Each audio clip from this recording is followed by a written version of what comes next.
जम्मू कश्मीर की खबरों की और बात करते हैं अहम और बड़ी खबर की, क्योंकि आपको याद होगा कि हुकूमत की तरफ से, इंतजामिया की तरफ से गुज़श्ता दिनों एनक्रोचमेंट हटाने के हवाले से रेवेन्यू डिपार्टमेंट का एक बड़ा ऑर्डर सामने आया था, जिस ऑर्डर के आने के बाद जम्मू सूबे के मुख्तलिफ इलाकों के अंदर रेवेन्यू ऑफिसर्स ने नोटिस चस्पा करना शुरू कर दिया है। इधर आज भी कई इलाकों के अंदर एहतजाजी मुजाहरे हुए हैं और रजौरी से सबसे बड़ी खबर यह कि सभी जमातें एक ही पेज पर ज्वाइन हो गई हैं। People's Democratic Party, National Conference, Congress, अपनी पार्टी का मुश्तरका इजलास रजौरी के अंदर हुआ है और उस इजलास के अंदर हुकूमत से यह मुतालबा किया गया कि महकमे माल की तरफ से जारी किए गए इस हुक्मनामे को वापस लिया जाए और जिस तरीके से आम जम्मू कश्मीर के रहने वाले लोगों को हिरासा किया जा रहा है, इस अमल को रोका जाए। बसूरत दीगर अवाम सड़कों पर आकर इंतजामिया के इस गलत फैसले के खिलाफ एहतजाज करेगी। उनका मानना है कि बड़े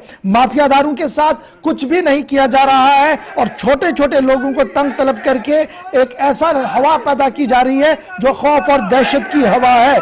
वेलफेयर स्टेट के अंदर डिमोलिशन नहीं होते हैं बल्कि तामीरात होते हैं। आज मुश्तरका प्रेस कॉन्फ्रेंस के अंदर लीडरों की तरफ से यह बात कही गई है। एहतजाज भी हुआ है, मीटिंग भी हुई है। इस भी जरा मजीद गुफ्तगू करेंगे इस पूरे मामले पर। नसीम लियाकत साहब डीडीसी चेयरपर्सन है, मेरे साथ इस वक्त ज्वाइन कर चुके हैं। नसीम साहब बहुत शुक्रिया जी ज्वाइन करने के लिए। मुद्दा बड़ा इंपॉर्टेंट है और स्पेशली जब हम पुंछ रजौरी वाले इस पूरे बेल्ट को देखते हैं, बहुत बड़ा बेल्ट है जहां पर तकरीबन 300-400 लोगों को अभी तक नोटिसें चस्पा कर दी गई हैं। उनको ये नोटिसें दे दी गई हैं कि आप जी अपनी जमीनें छोड़ दें, नहीं करते हैं तो फिर जब हम डिमोलिशन करेंगे तो वो पैसा भी आपसे लेंगे। इस पूरे प्रोसेस के पीछे अदालत भी है, उनका भी एक मौकफ है, सरकारी इंतजामिया का एक मौकफ है, कुछ लोगों का अलग भी मौकफ है। लेकिन पॉलिटिकली आप इस पूरे निजाम को कैसे देख रहे हैं? क्या कुछ सिचुएशन अभी है? क्योंकि आज पूरे दिन एहतजाज भी हुआ, मीटिंग्स भी हुई हैं। जी इशफाक साहब बहुत शुक्रिया इस बहुत ही हसास मामले पे आज हमें लाइव लेने के लिए। आप जानते हैं कि गुज़श्ता 9 तारीख को रेवेन्यू डिपार्टमेंट से एक सर्कुलर जारी हुआ है और जिसके जरिए एक कलम की एक चोट से ये ऑर्डर कर दिया गया है तमाम डिप्टी कमिश्नर हजरात को कि ये इंश्योर करें कि तमाम स्टेट लैंड इंक्लूडिंग रोशनी लैंड और काचराई लैंड को 100% 31 जनवरी तक जो है वो विकेट करवा दीजिए।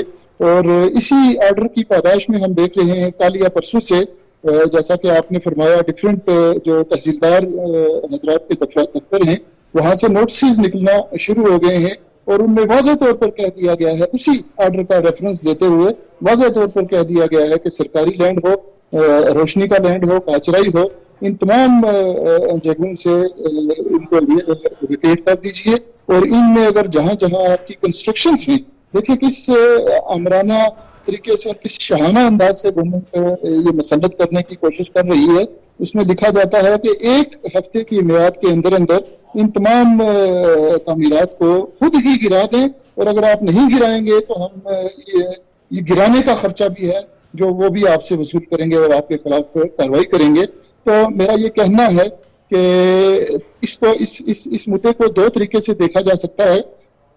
एक तो ये है कि स्टेट लैंड और काचराई को अलग करके देखा जाना चाहिए और जो रोशनी लैंड की जहां तक बात की जाती है उसको थोड़ा सा अलग करके देखने की बहुत अशद जरूरत है। आप जानते हैं कि साल 2020 में एक मेरे पास है एक PIL नंबर 19 ऑफ 2011 जिसका टाइटल था SK बल्ला versus state of Jammu and Kashmir. उसमें ऑनरेबल हाई कोर्ट ने जो ये एक्ट था जिसको हम रोशनी लैंड कहते हैं, ये कानून के तहत बना था जिस कानून को कहा जाता है Jammu and Kashmir State Lands Vesting of Ownership to the Occupants Act 2001 का ये एक्ट था। और इसमें रेगुलराइज करने की कोशिश की गई थी सरकार की तरफ से कि जो स्टेट लैंड्स हैं वो लेवी दे के वहां पे लोग रहेंगे।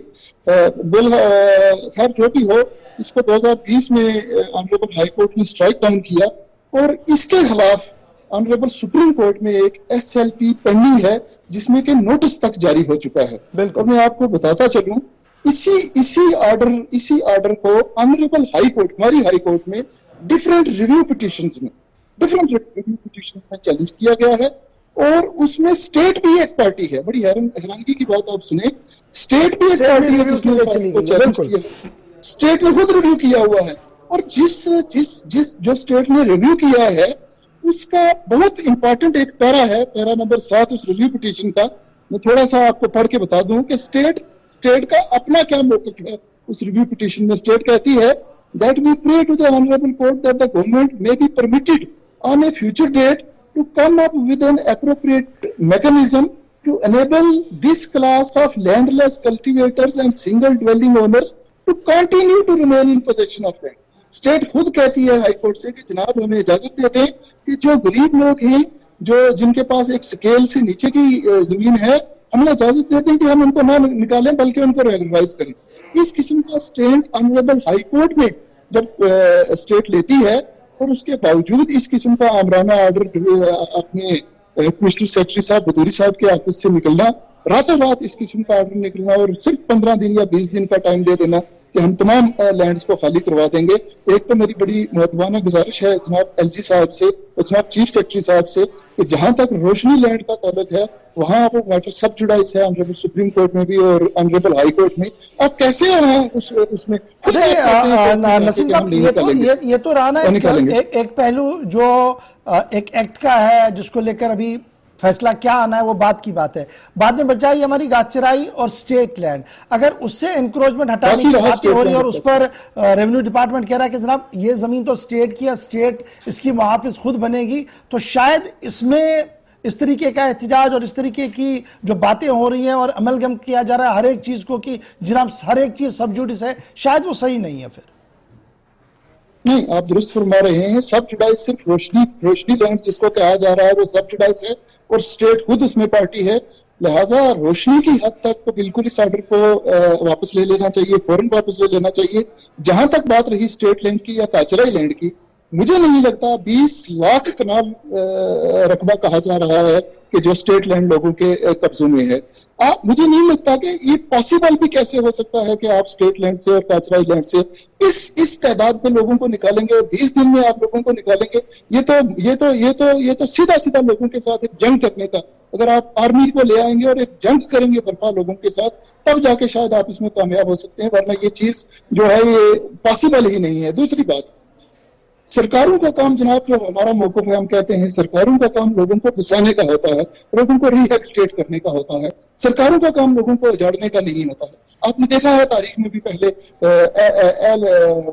S432 LB6 के ऑर्डर बने हैं। शेख साहब ने अपने दौर में 1971 में ज़री इस्लाहत के कानून लाए, लोगों को रेगुलराइज किया, रोशनी एक्ट बना, लोगों को रेगुलराइज किया। अब चंडीगढ़ में देखें, आप दूसरी जगहों में देखें, जहां भी स्टेट ने ये कोशिश की है लोगों को निकालने की, वहां लेकिन नसीम साहब ये भी तो बड़ा इंपॉर्टेंट है कि देखिए कुछ ऐसे लोग भी हैं जिनके पास हजारों कनाल जमीन उन्होंने ली है कब्जे में और वो बिल्कुल भी इससे मुस्तहिक नहीं है, तो वहां पर कैसे इसको डिफरेंशिएट किया जाएगा जनाब ये मुस्तहिक है ये नहीं है? आप दुरुस्त फरमाते हैं। किसी भी शख्स ने जिसने अपनी पोजीशन का नाजायज फायदा उठाते हुए, इन कानून का फायदा उठाते हुए बड़े चंक्स ऑफ लैंड लिए हैं, तो स्टेट क्यों नहीं एक पॉलिसी के साथ आती है? आप एक ऐसी पॉलिसी बनाएं। और स्टेट में तो ऑनरेबल हाई कोर्ट में जो मैंने आपको पढ़ के सुनाया, हाई कोर्ट में स्टेट यही कह रही है कि हम बिग जो इंक्रोचर्स हैं उनको निकालना चाहते हैं।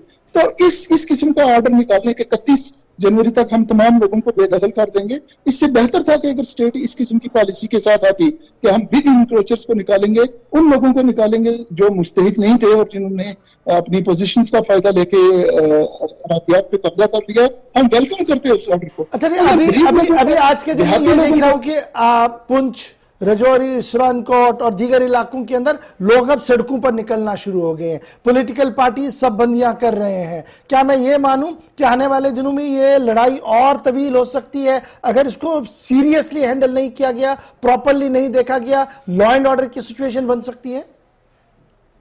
बिल्कुल, ये लॉ एंड ऑर्डर की सिचुएशन बन सकती है। बहुत मुहज़्ज़बाना तरीके से, बहुत सोच विचार करके आज ऑल पार्टी डेलीगेशन जो हम रजौरी में इकट्ठा हुए थे, हमने सबसे पहले ये फैसला लिया है कि हम एक मेमोरेंडम जो अपना है वो ऑनरेबल एलजी तक बाजरिया डिस्ट्रिक्ट इंतजामिया बाजरिया डिप्टी कमिश्नर रजौरी पहुंचा दें।